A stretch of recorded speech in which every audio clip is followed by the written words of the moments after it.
बात की जांच का कोई मुकम्मल पैमाना नहीं है, सिर्फ धारणाओं के अलावा, कि प्रतिभाएं सिर्फ गांवों या स्थानीय भाषाओं में ही हो सकती हैं। तो प्राइम टाइम में हम बात करेंगे। हमारे साथ डॉक्टर विकास दिव्य कीर्ति हैं, पुराने सिविल सर्वेंट रहे हैं। योगेंद्र यादव साहब हैं जो आपके सदस्य हैं और पॉलिटिकल एनालिस्ट भी हैं। विजय गोयल जी हैं, राज्यसभा सांसद हैं बीजेपी के। और सुधीर कृष्णा जी हैं, वह हैदराबाद से हमारे साथ जुड़े हैं। सुधीर जी जो पूर्व सचिव रहे हैं मिनिस्ट्री ऑफ अर्बन डेवलपमेंट, शहरी विकास मंत्रालय। पहले मैं विकास से जानना चाहता हूं मोटा मोटी 2-3 बात, अब वो अनुवाद वाले बात को हम छोड़ देते हैं। ये अरविंद वर्मा कमेटी की रिपोर्ट पर हम अचानक से इतने उत्साहित और आशान्वित क्यों हो गए हैं? क्या उसमें सीसेट को खत्म करने की बात है? क्या उसमें अंग्रेजी का जो प्रावधान है उसको समाप्त करने की बात है? क्या है इसका मैंडेट, जरा संक्षेप में बता दीजिए। दरअसल ये एक गप ज्यादा है, वास्तविकता कम है। वास्तविकता क्या है मैं बताता हूँ आपको संक्षेप में। एकदम संक्षेप में। दीनानाथ बत्रा वर्सेस भारत संघ का मामला था। ये शिक्षा बचाओ आंदोलन वाले। 31 मई 2013 को उसका जजमेंट आया। उनका केस इसी बात पर था कि सीसेट में जो 9 सवाल आते हैं प्योर इंग्लिश में, वो नहीं आने चाहिए। दिल्ली हाई कोर्ट ने 31 पैरा का जजमेंट दिया। 29वें में कहा कि यूपीएससी के तर्क गलत हैं। 30वें में कहा कि हम इंटरवीन नहीं करेंगे। 31वें में लास्ट में कहा इसके बाद भी यूपीएससी को चाहिए कि 3 महीने में कमेटी बिठाए जो 6 महीने में रिपोर्ट देगी, 3 महीने के बाद 6 महीने में, और उसके तहत विचार किया जाए कि ये 9 क्वेश्चन सही हैं या गलत है। कमेटी उसके लिए बैठी, 9 महीने बाद बैठी, लेट बैठी, उसके लिए बैठी। इस कमेटी को सिर्फ ये बताना था कि इंग्लिश के 9 क्वेश्चन होने चाहिए या नहीं होने चाहिए। तो इस कमेटी होना चाहिए या नहीं होना चाहिए, सीसेट से कोई मतलब नहीं। जबकि आपकी मांग है कि सीसेट नहीं होना चाहिए, है ना? सीसेट में बहुत सारी समस्याएं हैं। हमारी मांग तो ये है कि प्रीलिम्स, मेंस, इंटरव्यू तीनों में इतना भेदभाव है, वो नहीं होना चाहिए। ठीक है, तीनों भेदभाव है। ठीक है, लेकिन एक मांग ये है कि सीसेट हटना चाहिए क्योंकि वो भेदभाव करता है। ठीक है। बहुत सारी ऐसी दलीलें आई हैं जिसमें ये कहा जा रहा है कि ये भेदभाव की बात सही नहीं है। इसको सिर्फ अगर आप हिंदी की नजर से देखेंगे तो हो सकता है कि लगे, लेकिन तमाम ऐसे 20-22 विषय हैं जो कैटेगरी बनाई जाती है यूपीएससी की, पीएचडी से लेकर बीए ऑनर्स तक, उन सब के कैटेगरी से देखें तो किसी में 18% है, किसी डॉक्टर 18% सबसे ज़्यादा बनते हैं, है ना? किसी एक साल का मैं पढ़ रहा हूँ, कहीं 5% बनते हैं, कोई 4% बनते हैं, कहीं 13% LLM वाले बनते हैं। तो आप हिंदी या सोशल साइंस या इस तरह से लेके ये दलील देना शायद ठीक नहीं होगा। नहीं, तर्क आपके पास जितने भी हैं आप लाइए, मैं एक एक को खारिज करने को तैयार हूँ। इसी का जवाब दीजिए ताकि मैं बाकी लोगों पे जाऊँ। अभी पहली बात तो ये बात केवल हिंदी की है नहीं, सारी भारतीय भाषाओं की है। कैसे है सारी भारतीय? जैसे गुजराती का कैसे? तमिल की तरफ से आंदोलन शुरू हो गया है। फेसबुक के फोटोज हैं उसकी। कन्नड़ में आंदोलन है। आज सरकार से 5 लोग मिलने गए, उनमें से 2 मराठी के थे, एक कन्नड़ का था, एक उड़िया का था। तमिल लोग मूवमेंट कर रहे हैं, उनके फोटो फेसबुक पे चल रही है। सबका मूवमेंट है। अच्छा। और इसलिए ये कहना कि हिंदी वर्सेस इंग्लिश नहीं, मूवमेंट की बात नहीं। आप मुझे बताइए, एक संक्षेप में बता, अगर आप बताने की स्थिति में हैं कि गुजराती के छात्रों के साथ कैसे अन्याय हो रहा है या तमिल के छात्रों के साथ नंबर इस नीति से नंबर 1 प्रीलिम्स में सीसेट में 8 क्वेश्चन या 9 क्वेश्चन सिर्फ इंग्लिश में आते हैं। आईएएस बनने के लिए इंग्लिश और भारतीय भाषा दोनों चाहिए। आईएएस बन के आप जिस भी स्टेट में काम करेंगे, इस समय भारत के लगभग हर स्टेट में वहां की लैंग्वेज में काम चल रहा है पूरा का पूरा। तमिलनाडु का व्यक्ति यूपी आएगा तो हिंदी में ही काम करेगा, इंग्लिश में भी नहीं, हिंदी में काम करना पड़ेगा। अगर आपको लगता है कि अंग्रेजी चाहिए तो भारतीय भाषा भी चाहिए। और इन दोनों का एग्जाम 1979 से मेंस में हो रहा है, लगातार हो रहा है। इंग्लिश का किसको विरोध है? जितने लोग आईएएस बनते हैं किसी मीडियम से भी, वो इंग्लिश का 300 नंबर का एग्जाम देते हैं और उस इंग्लिश के पेपर में कॉम्प्रिहेंशन भी होता है। तो इसे इंग्लिश से विरोध नहीं है? इंग्लिश से नहीं है, इंग्लिश तो दे रहे हैं सब लोग। ठीक है। अगर आपको लगता है प्रीलिम्स में चेक करने तो इंग्लिश के साथ ये धारणा बन गई कि आप अंग्रेजी नहीं चाहते हैं। सरासर झूठ है, सरासर झूठ है। चलिए, अगर आपको प्रीलिम्स में लगता है कि भाषा चेक करनी है, हालांकि एप्टीट्यूड और भाषा में संबंध समझ में नहीं आता है, अगर है तो आप इंग्लिश के साथ 10 क्वेश्चन केवल भारतीय भाषा में रख दीजिए, बराबर कर दीजिए। ट्रांसलेशन आप 30-35 सवाल इंग्लिश से हिंदी में करते हैं, इसको उल्टा करके देखिए ना एक बार। मैं एक वाक्य बोलता हूं, आप जरा बताइए। नहीं, उसका हो गया, स्टील प्लांट वाला हो गया। उल्टा कर रहा हूं, उल्टा। हिंदी का पैसेज है, इंग्लिश में ट्रांसलेट करते हैं और सवाल पूछ के देखते हैं। मैं इंग्लिश में वाक्य बोलता हूं, बताइए इसका मतलब क्या है? मुझे यूपीएससी से वैसे भी एक वाक्य, because he eats so much Chinese, that is why Chinese खाता है, that is why he has flowered. क्या मतलब हुआ इसका? ठीक है, फिर आगे। क्योंकि वह बहुत चीनी खाता है इसलिए फूल गया है। अगर इसका अनुवाद ये कर दे, कौन जवाब देगा इसमें? तो इतने बड़े मुद्दे को हंसी मजाक में टाल देना, उन बच्चों की जिंदगी खत्म हो गई 2011-12-13 में, लास्ट अटेम्प्ट जिनका था।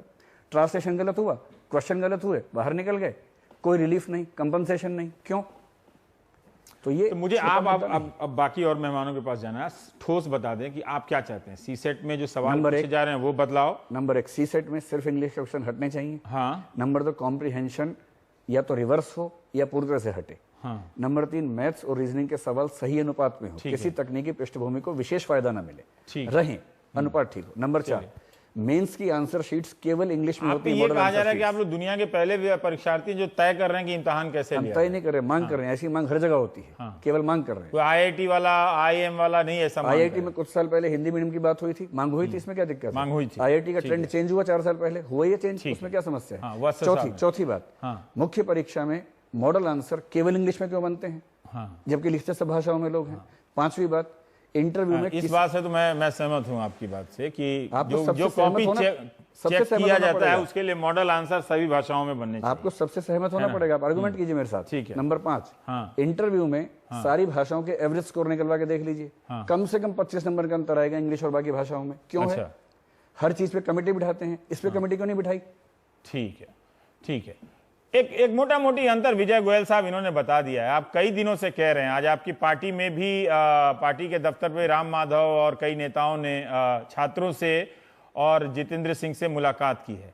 मैं आपसे ये जानना चाहता हूं कि क्या सचमुच आपकी सरकार इस स्थिति में है या वो करेगी कि ये इम्तिहान टाल देगी या रद्द कर देगी? ठीक है, इसके बारे में कुछ आप लोगों के संकेत मिले हैं क्या, या यूपीएससी को आप तय करने देंगे कि वो अपने हक में क्या फैसला लेती है?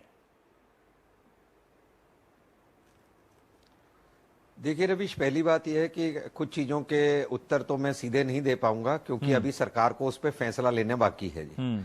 बाकी ये बात ठीक है कि ये जो समस्या है ये अभी की समस्या नहीं है। सी सेट जो है वो 2011 में लागू हुआ था, अब 2014 है।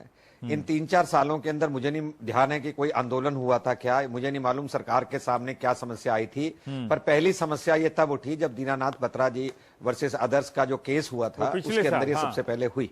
और वो फिर पिछले साल थी, वो फिर उसमें जो कमेटी बनाने की बात की थी वो पिछली सरकार ने कमेटी बनाने में भी देरी करी और कमेटी की रिपोर्ट भी आई और एक्सटेंशन के बाद भी वो रिपोर्ट नहीं हो पाई थी। किंतु मेरी सरकार ने, जो एनडीए की सरकार थी, उसने एक चीज जरूर किया कि छात्रों की मांगों का संज्ञान लेते हुए खुद सुओ मोटो जो थे मंत्री जी ने सीधा बयान दिया कि हम इनकी मांगों को पर पूरा ध्यान देंगे और हम इनके प्रति पूरे के पूरे संवेदनशील हैं जी। और केवल उन्होंने यही नहीं किया, फिर उन्होंने देखा कि ये जो कमेटी की रिपोर्ट नहीं आई है तो भाई इस कमेटी की टर्म को कुछ एक्सटेंड किया जाए। एक्सटेंड करने के बाद जो कमेटी पिछले 4 महीने के अंदर अपनी रिपोर्ट नहीं दे पाई, वो जल्दी कैसे रिपोर्ट देती, तो उसके लिए भी सरकार के, देखिए वो किया है, आप ही लोगों ने किया है, इसीलिए लोगों को भरोसा हो गया कि आप करने वाले। मुझे आप इस बात का जवाब दीजिए तो कि क्या आप लोगों के बीच उसी बात पे आ रहा हूं आपके, ये राजनीतिक सहमति बन गई है कि आप सीसेट को समाप्त करेंगे, या आप अन्य पक्षों को सुनकर अब आपको लग रहा है कि शायद एक तरफा तरीके से हां कहना ठीक नहीं होगा? क्यों बरगला के रखना है? जो आप सोचते हैं वो कम से कम चर्चा परिचर्चा में तो बोलिए ताकि लोग और आपसे बहस कर सकें। आप बोलिए कि अब आपको लगता है कि इसको नहीं समाप्त करना चाहिए, ये हमारे बस की बात नहीं है कि हम यूपीएससी की संवैधानिक संस्था है उसकी स्वायत्ता में हस्तक्षेप करें, ताकि लोगों को भी समझ में आए कि इतना आप कर सकते हैं, इतना आप नहीं कर सकते हैं। जी रविश, एक बात बड़ी तय है कि सरकार खुद के अंदर कोई पॉलिटिकल निर्णय नहीं है कि इसको कर डालेगी जी। इसमें 3 पक्ष हैं, एक पक्ष छात्र है, एक पक्ष यूपीएससी है, तीसरा पक्ष जो है वो कमेटी है जिसकी रिपोर्ट आई है जी। तो जाहिर तौर पर तीनों की बात सुनने के बाद कोई फैसला लिया जाएगा। पर मैं ये समझता हूं कहीं ना कहीं जो मुझे लगता है पार्लियामेंट में बैठ के मंत्रियों की स्टेटमेंट बैठ के कुछ ना कुछ जो लोगों को अंग्रेजी के कारण दिक्कत हो रही है, या जो लोगों को लगता है हिंदी और दूसरी भारतीय भाषाओं को प्रोत्साहन नहीं मिल रहा, या उन भारतीय भाषाओं के कारण वो प्रेजेंट सिस्टम के कारण पिछड़ रहे हैं, मैं समझता हूं कुछ ना कुछ सरकार की तरफ से राहत जरूर मिलेगी। ये कुछ ना कुछ राहत से आप क्या संतुष्ट हैं? ये एकदम गोल मटोल बात है। इनके मंत्री जी तो इतनी गोल मटोल बात करते हैं। अगर आप चाहे तो मैं कुछ तथ्य देता हूँ। 15 जुलाई को उन्होंने कहा कि एग्जाम पोस्टपोन किया जाएगा। कह दिया था उन्होंने, मतलब यूपीएससी से निवेदन किया। गलत है, गलत है। तब स्वायत्तता का क्या हुआ था? सुप्रीम कोर्ट के सिलेक्शंस के प्रोसीजर को चेंज कर रहे हैं, उसकी स्वायत्तता का क्या मतलब हुआ?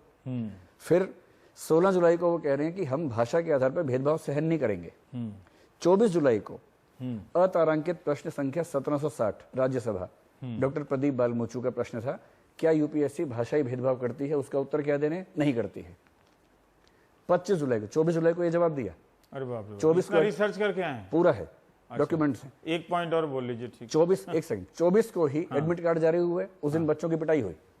25 को क्या स्टेटमेंट दी? भाषाई भेदभाव नहीं होगा। कमेटी बैठ गई, 7 दिन का टाइम दीजिए। 7 दिन हो गए। आज क्या कह दिया? टाइम लिमिट तय नहीं कर सकते हैं। इतना गोल मटोल स्टैंड है। और उसके बाद अब जो बात छन के आ रही है वो ये कि हम कुछ और करने वाले हैं। और आज एक बात और बोले हैं कि बीच में 3 छुट्टियां आ गई, ईद की छुट्टी आ गई। ईद की छुट्टी पे मंत्री जी काम नहीं करेंगे, पर ईद के दिन हजारों बच्चों को लाठी से पिटवा दिया। ईद के दिन ईद पिटाई? के दिन पुलिस काम करेगी, बच्चे पिटेंगे, पर हम काम नहीं करेंगे। इसका जवाब क्या देंगे? छोड़ दीजिए फिर तो। इतना सारा साल बेसिक क्वेश्चन में तो मुझे प्रॉब्लम नहीं आता है। वैसे भी आज विजय जी, आज आपने जो बयान दिया वो ठीक बयान नहीं था। अच्छा कि आपने समझा दिया, तो आपको देख के लोग टीवी पर सोच रहे होंगे कि एंकर जो है वो बिहार वाले मुद्दे पर पूछेगा, पर कोई बात नहीं। योगेंद्र जी, हम ये जानना चाहते हैं। नहीं, एंकर किसी भी मुद्दे पूछे, ये एंकर तो वैसे भी स्वतंत्र है बोलने के लिए। देखो एक बात, हाँ, आप कह लीजिए, कह लीजिए। हाँ,